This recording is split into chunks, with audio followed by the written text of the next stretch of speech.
Hello दोस्तों, नमस्कार। आपका स्वागत करती हूँ डीएनपी इंडिया में। इस वक्त की 10 बड़ी खबरों से हम आपको रूबरू कराएंगे। तो आइए शुरुआत करते हैं खबरों का सिलसिला।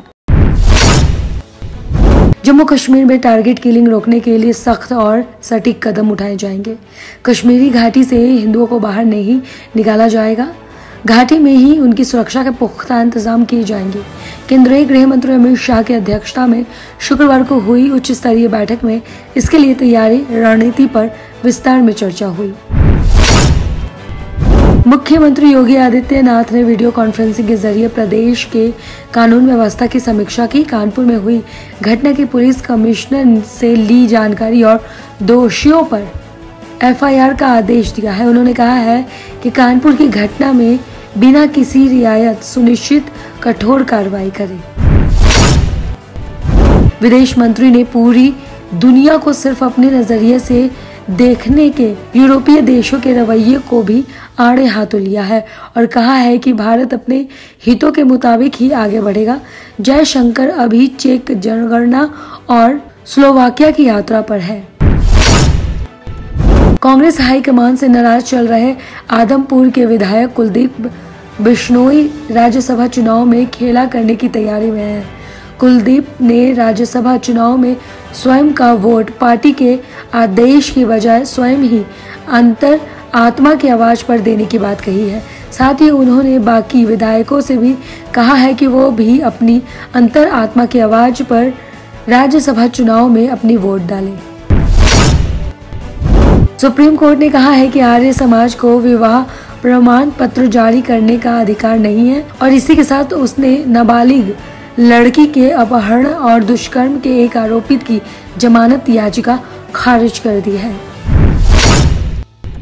देश में पिछले कुछ दिनों से कोरोना के बढ़ते मामलों को देखते हुए केंद्र ने शनिवार को 5 राज्यों में पत्र लिखकर निगरानी सख्त करने और एहतियात कार्रवाई करने की सलाह दी है। तमिलनाडु, केरल, तेलंगाना, कर्नाटक और महाराष्ट्र को लिखे पत्र में केंद्रीय स्वास्थ्य सचिव राजेश भूषण ने कहा है कि कुछ राज्यों में ही मामले बढ़ रहे हैं। इससे स्थानीय स्तर पर संक्रमण फैलने का संकेत मिलता है। महाराष्ट्र में कोरोना के बढ़ते मामलों ने पाबंदियों की वापसी की आशंका गहरा दी है। महाराष्ट्र में शुक्रवार को कोरोना के 1134 नए केस दर्ज किए गए हैं। तेजी से बढ़ रहे मामलों के बीच केंद्र सरकार ने राज्यों को सचेत किया है।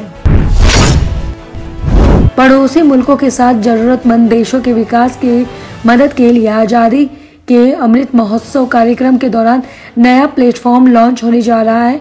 वित्त मंत्रालय के मुताबिक Indian development and economic assistance scheme यानी आइडिया के तहत पड़ोसी एवं जरूरतमंद देशों के विकास में सहभागिता के लिए एक नया प्लेटफॉर्म लॉन्च किया जा रहा है।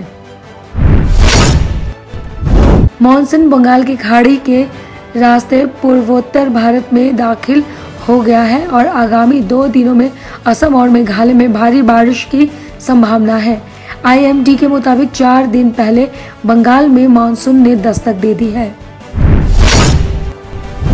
कर्नल अली इस्माइल जाहदे की राजधानी तेहरान से लगभग 35 किलोमीटर उत्तर पश्चिम में गरज शहर में कुछ दिन पहले उनके आवास में एक घटना के दौरान मृत्यु हो गई थी। यही अन्य समाचार चैनलों ने कहा कि इस्माइल जादेह अपनी छत या बालकनी से गिर गए थे।